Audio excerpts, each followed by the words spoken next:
Coucou ma tribu, j'espère que vous allez bien ce matin pour ce nouvel épisode de Loin mais ensemble avec une femme formidable comme toujours, n'est-ce pas?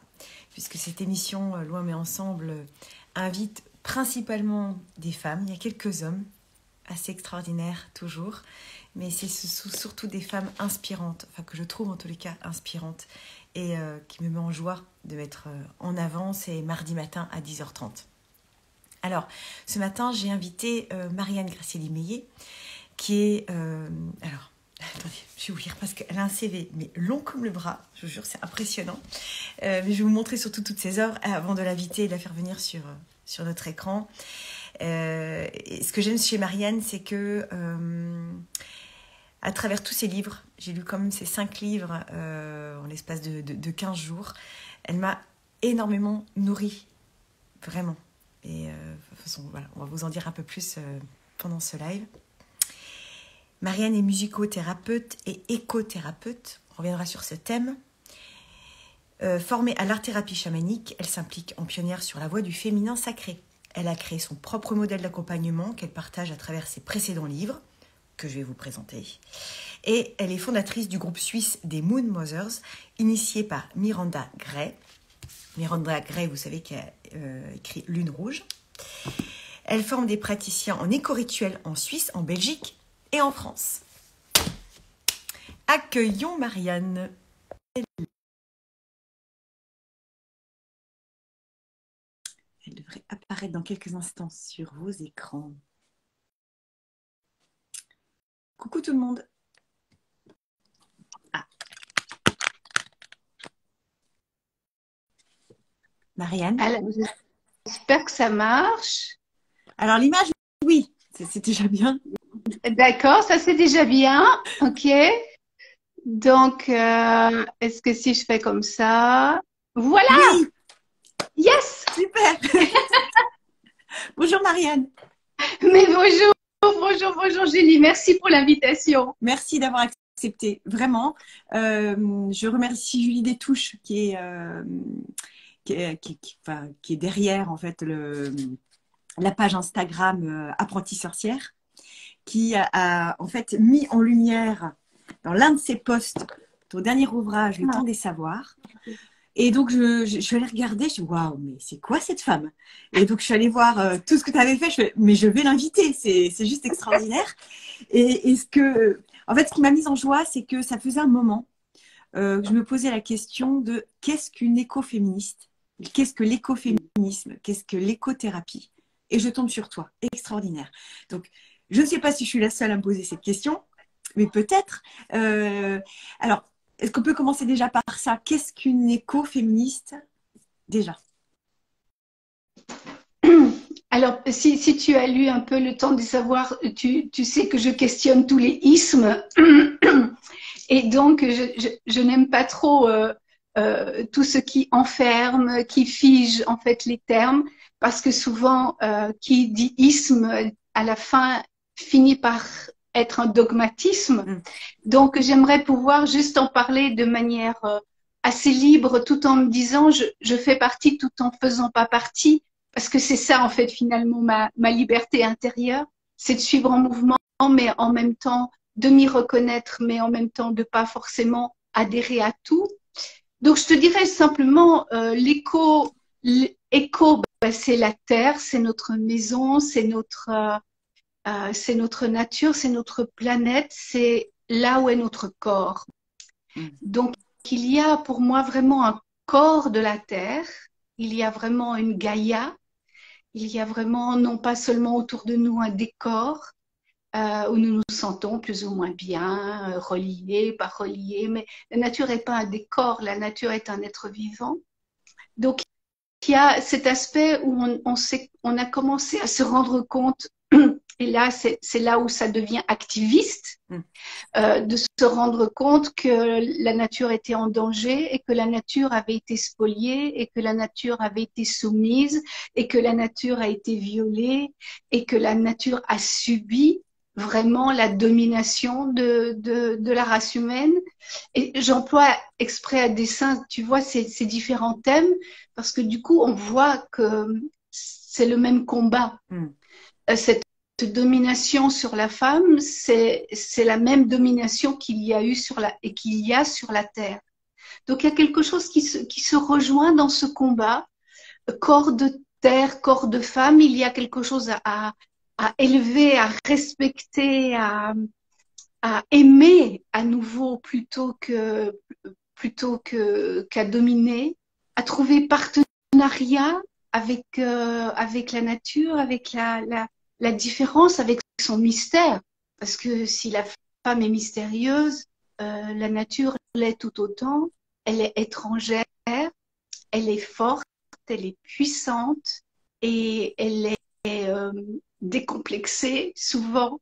Et tout ça fait que les hommes ont face à la femme et face à la nature, et là je parle du masculin général, caricatural évidemment, parce que tous ne le sont pas, une attitude de domination et une attitude de soumission qui fait que les femmes qui sont actives dans ce besoin de réanimer le pouvoir du dedans de la femme, le font aussi pour la terre. Est-ce que j'ai été claire? Oui. Dis-moi, parce que des fois je suis mes pensées, oui. Mais est-ce que j'ai été claire? Oui, très très claire. J'adore t'écouter autant que j'aime te lire, parce que à chaque fois, chacun de tes mots est empreint de poésie, de douceur. J'ai eu l'impression d'avoir reçu, à travers tes 5 livres, pour commencer, une immense transmission. Et vraiment, merci pour ça, parce que c'est... ça m'émeut même, parce que c'était à chaque fois... des fois, j'ai des larmes qui coulaient toutes seules en lisant. C'est tellement à la fois évident.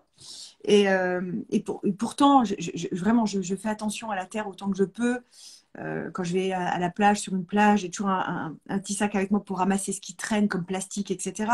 J'essaie à mon petit niveau de mettre mes mains à l'œuvre pour sauver cette belle planète dans laquelle nous vivons. Mais en lisant tes mots, je me suis dit, waouh, ouais, on est vraiment déjà sûr interconnectés, mais ça je le savais. Mais à ce point-là, c'est assez extraordinaire. Et surtout connecté à cette planète qui nous entoure et qui est là pour à la fois nous protéger, nous soutenir, mais pour nous rappeler à l'ordre aussi. J'ai quand même l'impression. Marianne, par quel livre tu as commencé? Tu as commencé à écrire lequel de celui que j'ai là? Alors, le premier qui était en chantier, c'est Le réveil des gardiennes de la Terre. Regardez cette belle couverture. Là. Super, ouais. Ouais. D'accord, ça c'est ton premier. Raconte un petit peu. Le premier, mais c'est pas le premier qui est sorti en fait. C'est ça qui est, tu vois, des fois, voilà. Donc c'était le premier qui était là en chantier parce que j'avais eu un problème de santé important et j'avais perdu la vue. Et j'ai toujours d'ailleurs un œil qui n'est plus là, qui ne fonctionne plus. Et donc je ne pensais ne plus pouvoir faire d'atelier, je ne pensais ne plus pouvoir transmettre, je pensais ne plus pouvoir rencontrer les gens. Et ça a été voilà, une dure épreuve et initiatique. Et là, je me suis dit, il faut que Enfin, on m'a demandé, mais écoute, pose des mots. Alors du coup, pose des mots là-dessus parce que du coup, le livre va faire la transmission. Donc c'est comme ça que j'ai commencé. J'ai commencé avec un dictaphone, avec une amie qui a tapé. Après j'ai commencé avec un écran noir et tout ça a été finalement toute une sorte de réveil personnel, à nouveau à la lumière du monde, de la vie. Et puis là-dessus, les hasards des calendriers ont fait que la collection des rituels de femmes s'est mise en place et que là, on m'a proposé d'écrire sur les saisons. Voilà. Très, très beau. Donc l'un était plus théorique, si tu veux, avec tout cet apport de cette transmission. Et rituel de saison a amené vraiment un côté vraiment très, très pratico-pratique. Je sais que beaucoup de gens apprécient. Voilà. Ils se complètent bien d'ailleurs. Ces deux-là se complètent. Je trouve que l'un ne va pas sans l'autre d'une certaine manière. Ils sont vraiment très... Tu sais, je suis une musicienne, tu sais, et si tu prends l'exemple, la métaphore d'un artiste que tu aimes bien écouter, tu écoutes un CD et après l'année d'après il en fait un et 2 ans après peut-être il en fait un autre. il y a un style, il y a quelque chose que tu apprécies Ouais. cet artiste, mais en fait, tu n'as pas non plus envie d'écouter 3 fois, 4 fois, 5 fois le même Mm. disque non plus, tu vois. Donc, il y a des arrangements différents, il y a des portes d'entrée différentes, il y a des musiciens peut-être autour, une configuration acoustique ou plus électro. Enfin bref, il y a des choses comme ça qui animent l'artiste, mais qui a quand même son style. Et moi, je pense que j'écris les livres comme ça et les oracles comme ça. C'est-à-dire que c'est, c'est toujours mon monde, c'est toujours ma transmission, c'est toujours ça que j'ai envie d'amener, cet amour et cette poétisation du lien amoureux de nouveau avec la nature et avec nous-mêmes. D'ailleurs, c'est le même chemin, c'est la même voie. Mais tu vois, je vais l'amener de différentes manières. Mm. C'est ce qu'on ressent. Alors, je rappelle le titre, Le réveil des gardiennes de la Terre, guide pratique d'écothérapie. Et en effet, il est très très pratique et clair. Tu sais, ça fait un moment que je m'intéresse au chamanisme. Bon, comme beaucoup d'autres choses, hein, je m'intéresse à beaucoup de choses, mais le chamanisme m'a toujours interpellée, attirée. Et bien souvent, je vais être honnête, j'abandonne vite les lectures et même je ne me mets même pas en pratique parce que souvent c'est ultra compliqué. C'est méga compliqué. Mais là, celui-là, il est facile d'accès, il est très compréhensible, il est très clair. Vraiment, donc celui-là, entre autres, je vais le garder. Je vais pas en citer d'autres qui sont voilà, super, en plus avec des noms un petit peu indiens, machin, tu dis, waouh, enfin, tu dis, ouh, il y a du haut niveau, ouais, mais c'est tellement haut niveau que enfin, c'est pas toujours évident à mettre en pratique. Alors, par rapport à ce livre, j'avais plusieurs questions. Euh, Tu nous parles à un moment donné de Karine, tu donnes un exemple, Karine, qui, qui se reconnecte à ses capacités grâce aux énergies de l'Est. Ok. Et aussi, on voit très bien l'importance des instruments de musique. Est-il possible d'évoluer, d'avancer, de se reconnecter sans instruments de musique? Sans le tambour, sans le hochet, surtout. Alors, il faut comprendre ici que les instruments qu'on choisit dans ces moments initiatiques, enfin ces moments où, quand je dis initiatique, c'est-à-dire que parce que là aussi, il faut savoir de quoi on cause. Initiation veut dire renaître, c'est-à-dire qu'il y a d'abord une mort à tout ce qu'on a connu de soi, et ensuite un moment où on s'est mis en condition, d'abord, on s'est mis en condition pour pouvoir aller chercher une part de nous encore inconnue. C'est c'est comme aller ouvrir un petit écrin que tu as seulement au cœur de toi, mais que tu ne sais pas trop comment aller chercher. Et de là, une nouvelle femme renaît, et avec sa promesse d'être celle qu'elle veut être dans le monde. Donc c'est cette initiation-là. Et pour pouvoir, en fait, pour pouvoir accéder, c'est quand même un petit cheminement, mais pour pouvoir accéder à ce moment où finalement tout ton connu s'arrête, la musique nous aide, ou en tout cas le tambour ou le hochet, de par leur répétition, euh, fait que finalement on lâche le mental pour pouvoir se laisser aller dans le corps, se laisser aller au souffle, se laisser aller à ce qui émerge de beaucoup plus instinctif. Et on a besoin pour ça d'avoir quelque chose qui nous aide.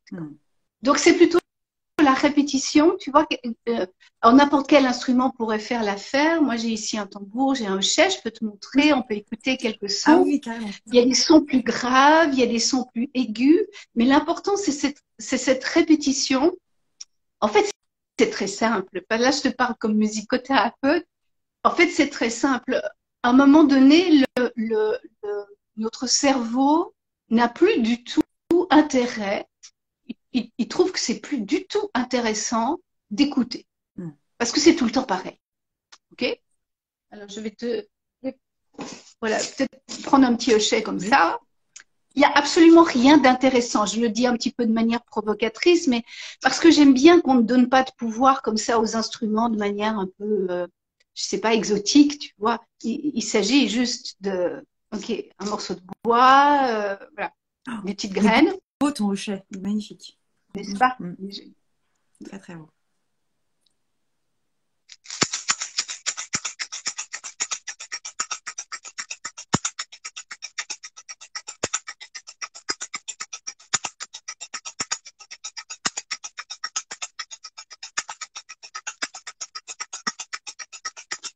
ok, voilà, comment te dire? À un moment donné, c'est monotone. Moi, j'adore. Mais je fais exprès de dire ça parce que j'essaie de sortir du truc chamanique. Plomb-plomb, se faire plaisir. C'est complètement hypnotique parce qu'à un moment donné, le cerveau n'en a plus n'en a rien à faire, si tu veux. Et du coup, ils rentrent dans ce son et ils se sont complètement sécurisés parce que ça crée une bulle autour de son, aigu ou grave. Et puis, il va pouvoir penser à autre chose qu'au son. Et c'est là où on peut plonger. Tu vois? Donc, il faut pas imaginer non plus plein de choses parce que celui-là est un, je te montre, celui-là est une tortue, celui-là est un hibou. Sublime. C'est pas, tu vois, ok, c'est mes animaux que j'aime. Il a un autre son aussi. Oui. Ok. Mais c'est pas le hibou qui va sortir du hochet pour te raconter quelque chose. Tu vois ce que je veux dire? Oui. Il faut des fois démystifier aussi parce que c'est très pragmatique en fait le chamanisme. Il est vraiment très pragmatique. On utilise ça pour ça. C'est un compagnon. C'est un compagnon de route. L'objet, enfin l'instrument est un compagnon, un accompagnateur de cheminement. Oui, et il te permet vraiment de déconnecter. Tu le joues régulièrement et il te permet de déconnecter. Et bon, si tu n'as pas quelque chose comme ça, tu peux aussi faire un maracas avec voilà, quelque chose que tu as chez toi, du grain de riz dans une boîte, tu vois. L'important, c'est que le son te plaise et que tu puisses en jouer facilement, fermer les yeux. Et puis vraiment, à un moment donné, tu restes avec ton intention. Ok, je veux être ça, j'aimerais contacter ça, etc., etc., etc. Et à un moment donné, la porte s'ouvre parce que justement, tu as fait une bulle, tu t'es sécurisé et tu as accès à une autre part de toi qui normalement est complètement prise par l'extérieur. Extra. C'est très intéressant quand tu dis, et c'est très clair, quand tu dis que finalement l'activation de l'instrument, quel qu'il soit, permet de créer une bulle qui permet ensuite de rentrer à l'intérieur de soi et de se connecter à sa sagesse intérieure quelque part, à son âme. Ça, oui, carrément. On peut dire âme, on peut dire esprit, on peut dire soi, le grand toi à l'intérieur. C'est inconnu de nous-mêmes qui est en fait toujours là, mais caché par tout ce qu'on doit faire, tous les rôles, toutes les fonctions qu'on a et le mental. Qui fait qu'on et le mental qui voilà, nous empêche d'aller se connecter à ça. Ouais. Et les croyances. Oh là. Et les croyances. Les pensées limitantes. Là. Ça c'est un thème. Ça c'est un thème. Par exemple, tes très jolis hochets viennent d'où? Alors des fois ça c'est une amie suisse qui l'a fait. Je l'ai commandé. Excellent. Voilà. D'accord. Celui-là vient d'un magasin à Lausanne que j'aime beaucoup et qui vend aussi des tambours et des hochets et d'autres instruments du monde d'ailleurs, mais qui vont chercher vraiment auprès d'artisans. Mais tu vois, j'en ai plusieurs parce que j'aime vraiment beaucoup, tu vois. Ça, c'est par exemple un hochet qui est directement fait avec une carapace de tortue. Une carapace, ouais. Et puis il y a les tambours, forcément. Là, j'ai un. Oh, il est sublime celui-là. Un grand tambour. Alors, je ne sais pas comment ça va résonner. Tu m'as demandé de le prendre et je pense que c'est parce que il va amener une toute autre impression auprès de celles et ceux qui nous écoutent. On va voir comment ça résonne avec le téléphone. Je ne sais pas. Hein.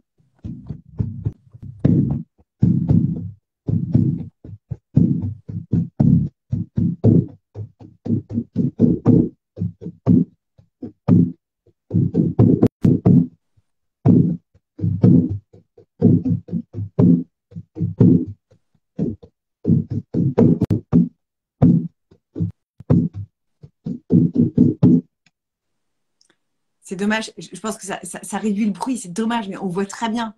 On voit ce qu'il y a derrière, c'est extra. Ouais. Là, j'ai envie de me mettre debout et de danser, je te le dis. J'ai mon corps qui est là. Mais c'est ça, tu vois. C'est ça, Julie, c'est le corps. Bien sûr, c'est le corps. C'est c'est le corps à nous. On a besoin d'une spiritualité qui nous reconnecte à nouveau au corps. Alors peut-être que ça, on pourrait aussi l'appeler écho, je ne sais quoi, spiritualité, je ne sais pas quoi. Pour moi, c'est l'immanence dont je parle aussi dans ce livre, c'est-à-dire retrouver une spiritualité qui ne soit pas déconnectée de notre corporéité. On nous a tellement appris que le corps était sale, que le corps était la porte d'entrée au malheur, rien que pour les jeunes filles, hein, je veux dire, dès qu'elles ont leur première menstrue, hein, enfin, en tout cas, de mon époque, on disait, waouh, waouh, waouh, attention maintenant, quoi, fou, fou, fou, le malheur arrive, quoi. Donc, c'est fou comment notre corps, de par son mystère, de par sa complexité, de par son instinct, son instinctivité, fait peur, et sauvage et fait peur. Et du coup, il nous faut absolument retrouver. D'ailleurs, tu utilises un mot dans celui-ci que j'adore. J'ai pas noté la page. Chez les Amérindiens, lors des premières règles, on dit tu deviens une femme, je sais plus le mot. Changeante. Ouais, une femme changeante. C'est beau. J'adore ça. Ouais. C'est rassurant. C'est-à-dire que Oh yes, yes. C'est-à-dire que tu ne peux pas être pareil tous les jours. Enfin, je veux dire, tu ne peux pas être pareil parce que au niveau des hormones, tout change tout le temps. Et même quand après tu viens à la ménopause, ça devient aussi un grand chaos. Celles qui nous entendent, elles le savent peut-être, ou elles le sauront un jour. Donc jusqu'à qu'il y ait une forme de sérénité, de quelque chose de beaucoup plus posé qu'on appelle finalement la ménopause, mais une ménosagesse. Tout le reste de la vie a été sans arrêt bousculé par des visions différentes, par une perception différente du monde. Et on a toujours cru qu'on était nuls à cause de ça, tu vois. Parce qu'autour de nous, on voulait absolument nous fixer, parce qu'autour de nous, on voulait absolument nous codifier, parce qu'autour de nous, on voulait nous mettre dans une case et nous dire, mais maintenant, il n'y a pas de raison que tu continues d'évoluer. Ben oui. Tu vois. Alors, t'es adulte maintenant, arrête d'évoluer. Donc, et la femme, non, elle continue d'évoluer parce qu'elle a ses saisons et elle a son corps est sans arrêt en mouvement, son âme est sans arrêt en mouvement. Et je crois qu'on découvre maintenant que c'est une richesse, tu vois. Ah, je suis entièrement connectée à ce que tu dis, complètement. Et même dans mon accompagnement thérapeutique, dans mon travail avec les personnes que j'ai en séance, de toute façon, je passe par le corps. Donc, de toute façon, tout ce que tu dis par rapport au corps, par rapport au féminin, ça résonne et je suis complètement en adéquation avec ça. On ne travaille pas de la même manière du tout, mais complètement en phase. Ça, c'est sûr. C'est génial. Oh, ben ça fait plaisir. Ah oui, bah. Je t'assure que ça fait plaisir. Alors, ensuite, donc, tu as dit, tu as commencé à écrire celui-ci, mais ce n'est pas celui-ci qui est sorti en premier, c'est celui-là. Donc, celui-là, donc, premier sorti, deuxième sortie, c'est ça. Regardez-moi la beauté de ce dessin. Parce que ma main le cache, mais c'est tellement beau. Ceux-là aussi. Hein. Alors là, l'artiste Sona Koch, mais j'adore. Les illustrations sont magnifiques aussi. Et illustrent parfaitement bien tout ce que tu évoques. Regardez celui-là. C'est sublime. Sublime. Ensuite, Sonia Koch qui a illustré ton oracle. L'oracle des saisons. On y reviendra après, je les présenterai après, les oracles. Ensuite, c'est celui-ci, il me semble, non, qui est sorti après. Oui. Devenir chaman, même pas peur. Alors, c'est celui-ci, je pense, que je vais emporter un peu partout. Parce qu'il y a plein de rituels que j'ai vraiment envie de faire. J'ai vraiment envie de tester. Celui-là, extra aussi. Puis donc, c'est moi sur la four. Enfin, tu me reconnais peut-être pas, mais c'est moi sur la four. Là? Yes. It's you? Yes. En blonde. Oui, oui. J'étais blonde et j'étais dans un champ et on m'a photographiée avec mon tambour et du coup, l'illustratrice de la collection, c'est une collection qui se veut justement vraiment grand public. Elle m'a prise et elle m'a caricaturée comme ça. Et je me souviens de gens qui avaient écrit sur les réseaux sociaux, ouais, mais alors une blonde dans un tambour, avec un tambour dans un pré, ça fait vraiment caricatural. Mais non, c'était moi. Non, non, ce n'est que moi, excusez-moi. Et alors, la claque aussi, c'est celui-ci, qui est vraiment un beau livre. La nature guérisseuse, pratique inspirante d'écothérapie avec les photographies de Sandrine Boot. Comment on dit son nom de famille? Boot, oui. Alors là, c'est une claque parce que c'est un voyage par l'image, avec de la poésie, avec des prières, mais c'est pas des prières chiantes de religion, voilà. C'est un livre d'histoire. Ce sont des histoires qui nous prennent par la main pour mieux nous guérir et ouvrir notre âme. Vraiment. C'est un voyage à travers des images. Il y a aussi des questions pour cheminer intérieurement. Et bien sûr, toujours en lien avec la nature. Alors, je vais vous montrer des photos. Alors, je t'avoue, je vais te dire comment je l'ai lu, celui-là. J'ai commencé à lire normalement. Puis je me dis, non, il y a un truc, j'ai pas envie de lire comme ça. C'est presque dommage. En plus, le papier est juste fabuleux, bien épais. Enfin, c'est vraiment un très, très beau livre. Et en fait, je me suis amusée à le prendre et l'ouvrir au hasard et me laisser porter par le hasard. Alors, je fais la même chose avec Danse avec les loups de Clarissa. Clarissa, voilà, notre grande Clarissa. Et voilà, par exemple, je tombe sur cette photo-là, et sublime, et lire la petite histoire, et voir déjà comment je chemine. Regardez la beauté des photos, c'est incroyable, même les animaux, évidemment. Et bien sûr, accompagné de tes mots, c'est vraiment fantastique. C'est vraiment très, très beau. Et merci parce que je me suis sentie, à travers un livre, voyager. Et là, tu vois, ça fait depuis août que je ne suis pas sortie des frontières françaises. Je n'en peux plus. Et puis Paris, voilà, surtout en ce moment. Et merci aussi parce que ce livre m'a fait voyager, m'a fait sortir des frontières. J'ai voyagé avec ce magnifique aigle qu'on voit au début du livre. Bien sûr, je ne vais pas le trouver. Il était là tout à l'heure. T'es où? T'es où? Alors, on le voit très, très bien. C'est pas, en plus, je dis des bêtises, c'est pas un aigle. C'est je ne sais plus, un animal volant de grande envergure, mais je ne sais plus son nom, excusez-moi. Non, c'est quoi? Vautour, pardon. Un très, très beau vautour. Regardez la bête. Waouh. Et là, c'est... Merci. On peut voyager 5 minutes, ça fait tellement du bien. Oui. Et voyager à l'extérieur, mais aussi voyager à l'intérieur de soi. Et voilà. Mais tu vois, c'est ça.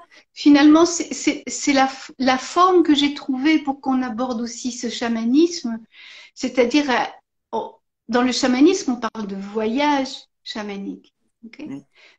Pourquoi est-ce que le chaman voyagerait à notre place? Parce qu'il y a certaines cultures où il voyage à notre place. Hein, et il y a d'autres cultures où il nous emporte avec. C'est différent suivant les cultures. Mais ce qui m'a toujours embêtée, c'est dans toute forme d'autorité, finalement, que ça soit une prêtrise ou au niveau de guérisseur, c'est de se dire ils peuvent le faire à notre place.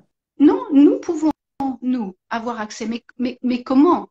Mais comment? Ok, on a parlé tambour, on a parlé hochet, et là, on va parler histoire, on va parler mots, on va parler images, qui, lorsqu'on plonge dedans et qu'on se laisse emporter dedans, on a les images intérieures qui se forment, comme si on était vraiment en voyage chamanique. Et du coup, dans chacun de ces voyages, chacune de ces histoires qui sont racontées autour de la photographie, il y a toujours un retournement, il y a toujours ce moment en fait de prise de conscience, ce moment initiatique où tu pensais que ça serait d'une certaine manière, mais finalement c'est autre chose qui t'arrive. Donc à chaque fois, en fait, il y a une guérison, c'est-à-dire à chaque fois, il y a un basculement vers une ressource que tu as de nouveau en toi. Mais elle vient de dedans, elle vient pas de dehors.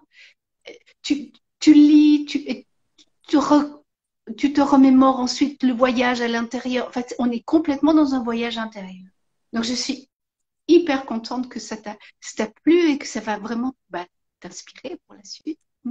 Oui. En tant que femme et en tant que thérapeute, je vais aller plus loin, vraiment, dans mon accompagnement aussi. Je trouve que c'est très...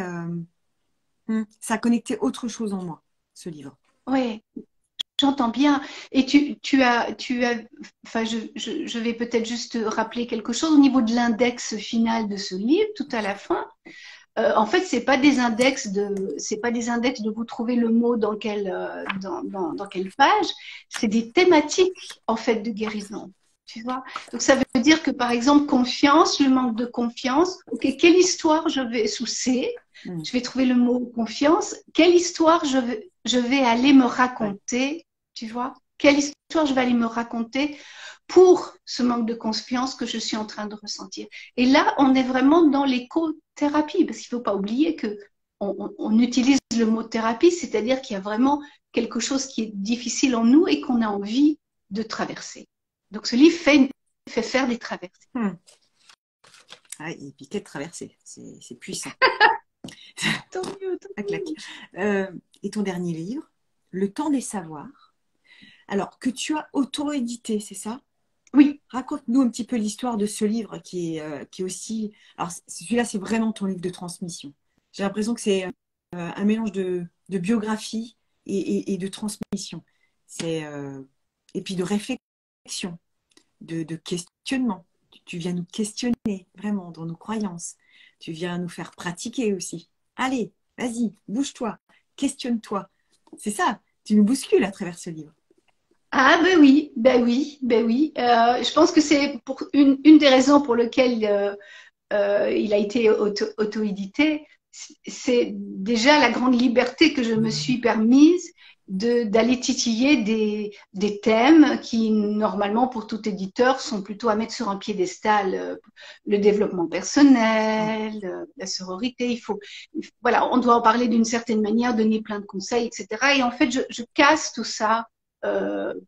Non pas en donnant d'autres conseils, mais en questionnant. Et ça, je pense que c'est un livre de sagesse, dans le sens que je n'aurais pas pu écrire ça ailleurs qu'à mon âge. À un moment donné, il vient la question qu'on nous a raconté des cracks, quoi. Je veux dire, on nous a raconté des trucs. Et en fait, si tu expériences, si tu fais l'expérience de ça, tu vois que c'est pas tout à fait comme ça la vraie vie. Tu vois? Et du coup, j'essaye de rentrer dans la vraie vie. Et j'essaye non pas de désillusionner pour qu'on soit pessimiste, j'essaye de désillusionner pour qu'on soit vrai. Donc, du coup, je questionne. Parce que, voilà, je dis pas c'est comme ça que ça devrait être. Je n'ai plus aucune idée, en fait. Je n'ai plus aucune idée de ce qui devrait être. Je ne sais plus. La sagesse, c'est peut-être juste de ne plus savoir, sauf d'être complètement sincère, tu vois. Et là, dans cette sincérité intérieure, il faut questionner tout ce qu'on a vécu et revenir à soi, revenir à soi. Donc, j'avais vraiment envie, je l'ai fait d'abord sur Instagram, en fait. Pendant 9 mois, toutes les semaines, j'ai parlé de thèmes qui vraiment me venaient, d'actualité ou bien de thèmes qu'on me proposait. Et j'ai questionné. Et à un moment donné, je me suis dit, mais ça, je vais juste le poser par écrit. Et j'avais aussi envie, dans cette écriture, que les femmes qui m'ont répondu et qui se sont questionnées avec moi puissent apparaître aussi dans le livre. Et donc, ça aussi, au niveau de l'édition, c'est pas si simple, parce que c'est un livre en commun, un ouvrage commun, c'est qui prend les droits. Enfin, tu vois, toutes ces choses qui finalement, après, deviennent très compliquées. Donc, j'ai préféré vraiment avoir la liberté de mettre aussi leur message, leur vécu, parce que j'essaie de donner vraiment place au vécu. Il n'y a pas quelqu'un qui sait mieux. Oui, il n'y a pas quelqu'un qui sait mieux. Yes. Yeah. Ouais, c'est ce qu'elles en pensent. Et ça, donc ça, à chaque fois, c'est un témoignage, c'est ça, d'une personne qui a répondu à ta question, qui a répondu à tes réflexions. Ouais. Oui. Et c'est bon parce que tu vois, Julie, on donne toujours, je pense qu'on revient même carrément à la première question sur l'écoféminisme, on donne toujours notre pouvoir aux autres. Et je pense, nous, femmes, encore, voilà, encore peut-être plus naturellement, plus spontanément, parce qu'on nous éduque un peu là-dedans quand même. Donc, on donne notre pouvoir à ceux qui savent. Donc, tu as remarqué le titre, c'est le savoir, mais qui est écrit autrement. Le temps des ça, voir. Oui. Yes. Allez voir. Allez voir. Allez voir dedans. Allez voir qui vous êtes et comment c'est votre vie et non pas ce que les autres disent. Voilà. J'étais étonnée en lisant ton livre que tu avais reçu des remarques pas très agréables à propos, je pense, de ces livres-là, à propos du chamanisme que tu proposes. En disant, il y en a certains qui disent oui, c'est pas du chamanisme. Et tu questionnes très bien sur, mais en fait, je pensais justement que c'était une forme de liberté intérieure, c'était une vraie liberté. Et je ne comprends pas finalement qu'on veuille absolument nous mettre dans des cases. C'est insupportable, ça, quand même. Oui, c'est notre mental, c'est notre monde. C'est notre monde. Et c'est pas seulement ça, c'est aussi ce que je questionne aussi, c'est la force de la tradition. Parce que on peut dire, OK, le chamanisme, c'est un mot qui est pas de chez nous, ça appartient à une tradition, donc tu n'as pas le droit d'utiliser ce mot. Mais maintenant, ce mot, il est devenu bien plus large que celui d'une tradition. Et même en discutant avec des gens, puisque je suis musicienne, je posais la question de l'origine d'un certain chant, par exemple, et on m'a dit, mais maintenant, on ne sait même plus parce que ce chant a traversé différentes tribus, différents lieux. Donc, on n'est pas dans un syncrétisme, on est juste dans une mondialisation des cultures qui fait qu'il y a peut-être un chamanisme qui devient mondial, universel et qui n'est plus lié forcément à une tradition. Mais dans la force de la tradition, il y a quelque chose d'autoritaire dans la force de la tradition aussi, dont je pense que j'ai voulu, dans ma contre-culture des années 70, pas 70, dans lesquelles j'ai vécu, j'ai voulu casser ça. J'ai voulu casser toute forme de tradition pour essayer de voir qu'est-ce qui pouvait m'appartenir en propre. Ça ne veut pas dire qu'il ne faut pas suivre une tradition, hein, c'est mon chemin à moi. Mais si la tradition m'offre un contenant, si la tradition m'amène un accompagnement qui me fait grandir et non pas me soumettre, si la tradition me permet de m'accompagner dans l'ensauvagement, l'empuissancement, enfin tout ce qui me fait ma complétude d'être, alors oui, je peux m'y sentir bien. À partir du moment où ça dicte une certaine manière de faire, de penser, d'agir, alors il y a une rebelle à l'intérieur de nous. Il y a une rebelle qui dit, mais je ne prendrai que ce à quoi je donne mon accord. Tu vois, je vois très bien. Ouais. Je vais très bien parce tu que... sens, je m'anime là. Ouais, c'est la rebelle en moi qui s'anime. Ouais. Mais j'ai cette même rebelle en moi par rapport même à la sophrologie. J'ai commencé par la sophrologie pure et dure, vraiment l'enseignement direct de Caicedo, donc le créateur de la sophrologie. Et j'ai bien senti qu'à un moment donné, il y avait des choses qui ne m'allaient pas. Donc j'ai fait ma sauce à travers d'autres courants de pensée, d'autres choses dont je me suis nourrie.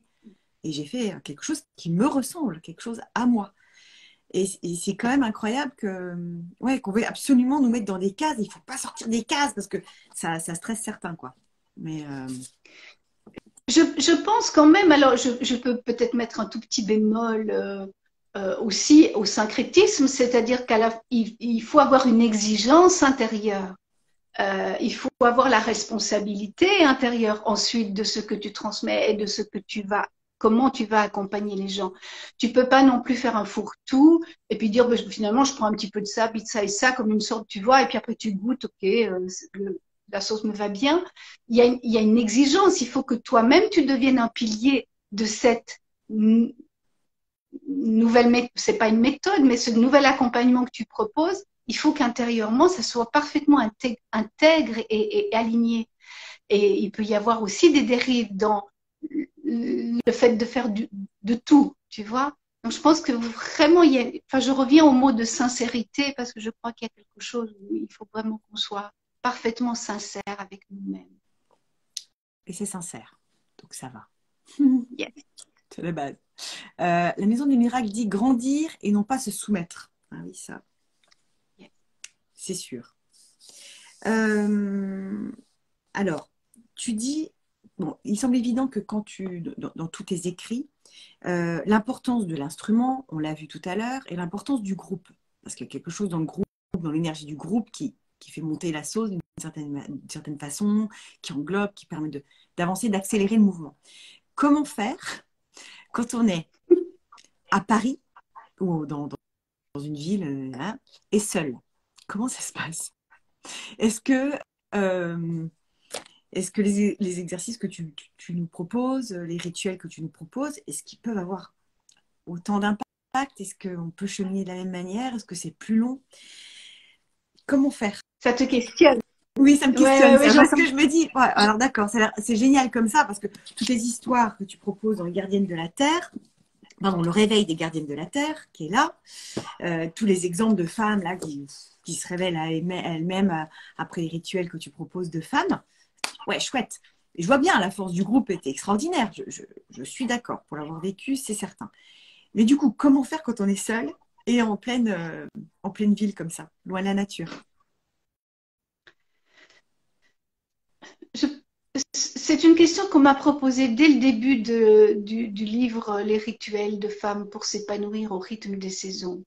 Mon éditrice m'avait dit, Marianne, tu vis en Suisse, donc voilà, j'ouvre la fenêtre et je fais quelques pas et je suis auprès d'une forêt ou d'un chemin de campagne ou d'un lac ou un tout petit peu plus loin, il y a une montagne. On est dans un univers très préservé au niveau de la nature, donc c'est facile. Mais comment tu ferais si une personne est handicapée? Comment tu vois? Et qu'elle ne peut pas sortir de chez elle. On était quand même loin encore de la pandémie, donc la situation ne s'est pas présentée. Enfin, tu vois, après ça a été une question vraiment presque universelle de se dire comment je continue d'être connectée à la nature alors que je peux plus sortir de chez moi. Donc c'était l'idée aussi de l'hôtel saisonnier que je propose dans le rituel des saisons, c'est-à-dire de créer chez soi un hôtel où la nature est présente et de savoir aussi que cet hôtel, enfin sentir aussi la différence qu'un hôtel printanier, un hôtel estival, un hôtel automnal, un hôtel hivernal, c'est pas avec les mêmes composantes. Euh, c'est pas juste mettre des feuilles mortes, c'est peut-être qu'il y a que du vide sur l'autel en hiver, tu vois, il y a peut-être juste une pierre ou un cristal et c'est ça l'énergie de l'hiver. Donc, je pense qu'il y a un travail d'âme à âme à aller avec auprès de la nature pour savoir vraiment, mais c'est quoi qu'elle est en train en fait de me dire au printemps? C'est quoi qui est clos? C'est quoi qui est en gestation? C'est quoi qui dépose ses premières couleurs? Et du coup, si tu rentres dans son geste, en fait, tu peux te créer un hôtel avec elle sans forcément. Tu peux trouver un narcisse, tu peux trouver voilà une jolie fleur chez ton fleuriste, tu vois. Mais peut-être que c'est même d'autres choses, des cartes postales, quelque chose d'autre que tu as autour de toi, mais qui signifie ça, ou bien un objet qu'on t'a offert, ou je ne sais pas. Tu vois, il y a plein en fait d'événements, d'objets ou de situations de ta vie qui représentent des situations de ta vie où tu as senti ce, ce mouvement de nature. Donc, on peut faire venir de toute façon la nature chez nous. On peut avoir fait une cueillette de coquillages. On peut avoir fait une cueillette de cailloux à un moment donné. On peut se dire, OK, quand je vais en nature, que je peux vraiment y aller, alors j'emmène un petit peu de cette nature chez moi parce qu'à un moment donné, j'en aurai besoin. Mais j'ai peut-être une plante verte chez moi. Et dans les plantes vertes, est-ce que j'ai choisi, je sais pas, un cactus? Si j'ai choisi un cactus, je vais être en lien avec ce cactus d'une manière complètement différente que si j'étais avec une autre plante qui a toutes ces magnifiques euh, fougères ou je ne sais quoi, luxuriantes. Comme ça, elle va nous donner un autre message. Mais non, j'ai choisi un cactus. Donc déjà, pourquoi est-ce que j'ai choisi un cactus? Tu vois? Donc c'est tout ce mouvement. En fait, c'est pas donner, c'est toujours de se dire je vais vers le vivant. Et si je vais vers le vivant, quelque chose s'anime à l'intérieur de moi et ça devient intéressant. Vraiment, ça devient une self-découverte. Tu dis aussi que dans plusieurs de ces ouvrages, tu le spécifies bien, qu'à partir du moment où on prend un caillou dans la nature, on peut faire un rituel et le reposer, mais on peut aussi remercier la nature en lui offrant quelque chose, en donnant une offrande. Avec, alors, tu dis du tabac, du lait, de la farine ou du maïs. Alors, il va falloir m'expliquer un peu, parce que, alors, le lait, tu fais comment? Tu verses juste un petit peu de lait sur la terre, par exemple? Exact. D'accord. Ah, du lait, ouais, du lait. De l'eau pourrait aussi être, tu vois, de l'eau. Simplement. Ah, maintenant, quand j'abreuve la terre avec de l'eau, qu'est-ce que je fais? Quand je donne ce lait qui est un lait d'un animal et que je le redonne à la terre, c'est l'animal qui remercie, c'est beaucoup plus nutritif, Oui. on est d'accord?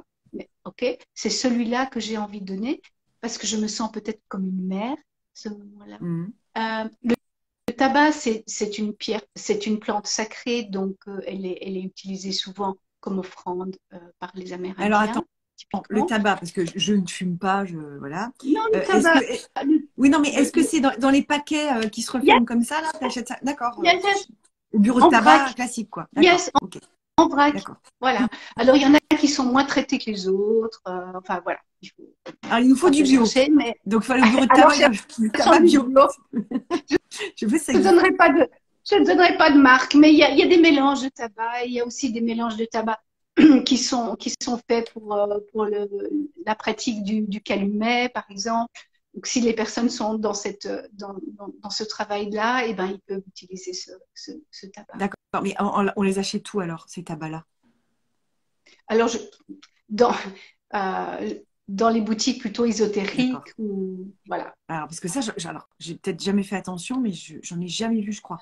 Ils vendent beaucoup de sauge, Palo Santo, etc. Il n'y a pas de problème. Mais tabac, je n'ai jamais vu. Mais je ferai très attention. Tu pourras peut-être l'appeler kinit. D'accord. Ok. Et ça, c'est un tabac qui est fait pour fumer le calumet, qui est un mélange de plantes. Mais en fait, tu pourrais aussi faire ton mélange de plantes avec les plantes qui poussent dans ton jardin, ou bien ton basilic et ton persil et ta coriandre et je ne sais quoi. Et tu en fais un petit mélange que tu prends avec toi. Parce que c'est quoi en fait ton intention là? Tu vois, la nature t'a donné quelque chose et tu lui rends quelque chose. C'est pas de te dire, ok, si je mets là, ben, il y aura forcément un basilic qui pousse ou bien un nouveau chêne parce que tu vois, je veux dire, on n'en est pas là et on peut pas faire ce travail. C'est un autre travail d'aller planter des arbres. Mais tu as choisi de prendre avec toi quelque chose qui normalement t'était destiné, dont tu ne vas pas te servir parce que tu vas en donner une partie en remerciement. D'accord. Ok. Donc, à quelque part, tout est possible, traditionnellement ou non traditionnellement, mais c'est ce truc à l'intérieur. On est dans un commerce. Des fois, je me dis, je fais un travail d'écothérapie et d'éco-rituel, donc voilà, les gens vont en nature et vivent des choses extraordinaires avec la nature, une appartenance à nouveau, un sens amoureux à nouveau de la nature. Mais j'insiste sur cette éthique, tu vois, Julie, la nature n'est pas un décor, n'est pas un terrain de jeu pour Bobo, enfin, je veux dire, n'est pas un terrain de jeu pour le développement personnel, ok? Donc, ça veut dire qu'à un moment donné, il va falloir changer de posture intérieurement. Et si on change de posture, bah déjà, la première chose, c'est d'avoir de la gratitude et de pouvoir, ok, j'ai reçu un super moment, waouh, je suis métamorphosée. Mais grâce à la nature, yes, c'est génial. Mais du coup, je vais donner quelque chose. Peut-être que je pourrais aussi me couper, tu vois, un bout de mes cheveux et le donner. Comment je remercie simplement, comment je donne à nouveau, parce que les cheveux, ils vont servir à un oiseau pour faire un nid. Tout va servir à nouveau dans la nature, tu vois, tout ce que tu donnes, elle va s'en servir. elle va s'en servir. Mais comment est-ce que je peux à nouveau ne pas seulement prendre? Oui, c'est dans l'attention finalement. La conscience du geste. Je La conscience redonne. du geste, à la fois de prendre et de donner. Oui. C'est toujours pareil. La conscience de soi, la conscience de son corps, et du coup la conscience de ce qui nous entoure, la conscience de la nature, tout ce qu'elle nous donne. Ouais. Ok, je prends quelque chose et j'ai conscience que là, dans ce moment particulier, la nature m'a donné quelque chose. Et je lui dis merci. Tu vois, quand on est un groupe de femmes et qu'on fait un beau rituel avec des tambours et tout ça, on se dit merci. On finit pas un stage sans se dire merci. C'est sûr. On remercie aussi l'animatrice et on remercie la cuisinière qui nous a donné à manger. On remercie tout le monde. Ça nous paraît tout à fait logique. Mais on va en nature et on cueille quelque chose et on dit pas merci. Pourquoi? Quoi? Se questionner là-dessus. Oui. Dernière question pour mettre bien au clair. Quand tu dis donner aussi de la farine ou du maïs, n'importe quelle farine, un petit peu de farine. Idem. Ouais, Yes. okay. Et maïs, c'est quoi? Une boîte de maïs? Tu fais comment? Non, moi j'ai C'est plutôt de la semoule. Ouais, c'est de la semoule de maïs. Ah. C'est de la semoule de maïs, tu vois. Ok. Voilà, Dans ce sens-là. c'est vraiment le plus c'est la matière qui a été modifiée, tu vois, pour pouvoir après, tu en fais toi-même ta nourriture avec ça. Okay. Donc, plutôt semoule de maïs. Alors, j'ai vu aussi qu'on avait... Pardon. Comment? Pardon, la polenta, oui. La polenta oui. pour les... C'est bon, ça. J'ai vu aussi qu'on avait le même maître à penser, Luis Anza. Quel homme! Quelle transmission aussi, là. À travers ses écrits, pareil, ses livres sont absolument fous. Oui, j'ai eu la chance de travailler avec lui quelques années. Et donc, il venait en Suisse et j'allais aussi à Paris. Et un sacré personnage. Et je pense que c'est le premier qui m'a montré ce que c'était de ne pas se faire figer dans une catégorie. C'était un homme qui, lors des conférences ou des enseignements, pouvait être très, très charismatique et odieux. Ah, odieux! Je m'attendais pas à ça. Ah, d'accord. Non, odieux. Justement, odieux. Et qui pouvait ensuite être complètement à nouveau dans une spiritualité complètement, enfin je veux dire, énorme. Tu faisais vraiment, à l'intérieur, tu montais l'échelle, tu vois, pour essayer de le suivre. Et de nouveau, paf, il pouvait te casser. Tu sortais de là, mais je me souviens, une femme lui avait posé une question, il était sur la spiritualité liée aux femmes et tout ça. Tu sentais toutes les femmes, tu sais, dans la salle qui palpitait, qui se sentait reconnue, tu vois, ce genre de truc, waouh. Et on est là dans les années, tu vois, début des années 90, quelque chose comme ça. Et tout d'un coup, je sais plus exactement le contexte, elle lui pose une question sur le féminin et il lui dit, mais vous n'avez pas de couilles pour me poser cette question-là. Et tu sens l'atmosphère qui fait, ouais. Alors, on revient sur Terre 2 secondes, là. Ouais, c'est ça. Yes. Là, ok. Et il avait cet art, parce que c'est un art, d'être insaisissable. Donc, tu sortais d'une conférence de Luis Sonza et tu te disais, je ne sais absolument pas qui est cet homme. Ouais. Est-ce que c'est un gros con ou un grand maître spirituel? Yes. Qui est-ce? Oui, c'est pas étonnant. Même dans ses écrits, c'est... Ouais, peut-être un petit peu... Ouais. Pas étonnant.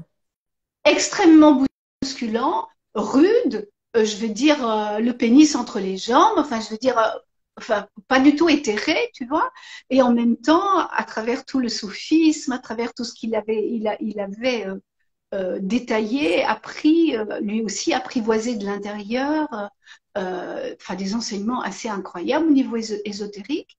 Donc, tout ça faisait cet homme, tu vois, et ça lui était égal finalement qu'on pense ça ou ça de lui. Ça lui était égal. Et moi, ça m'a beaucoup appris là-dessus. C'est-à-dire que à nouveau, pas de isme. Et donc, le propre du chaman, pour moi, c'est d'être insaisissable. Parce que alors, il peut être miroir. Alors, il peut être vraiment miroir de qui tu es. Est-ce que c'est finalement accueillir ses parts d'ombre et être aussi dans l'accueil total de qui nous sommes. Donc, quelque part, le chaman, est-ce qu'il ne représente pas l'humain dans sa globalité, Ah, dans son positif, dans son négatif, dans son part d'ange et de démon, tout ça, mais en conscience. C'est ça ou oui, pas? et de pouvoir naviguer de l'un à l'autre, consciemment, effectivement, de pouvoir naviguer ici. Enfin, on rentre dans des mondes différents. À l'intérieur, on rentre aussi dans des mondes différents. OK, là, je vais là, là, je vais là, là, je vais là, là, je vais là. Il y a une forme de territoire à l'intérieur qu'on reconnaît. Mais en même temps, il y a aussi un espace complètement vide chez le chaman. C'est-à-dire, il n'est pas encombré Hmm. de ces personnalités-là.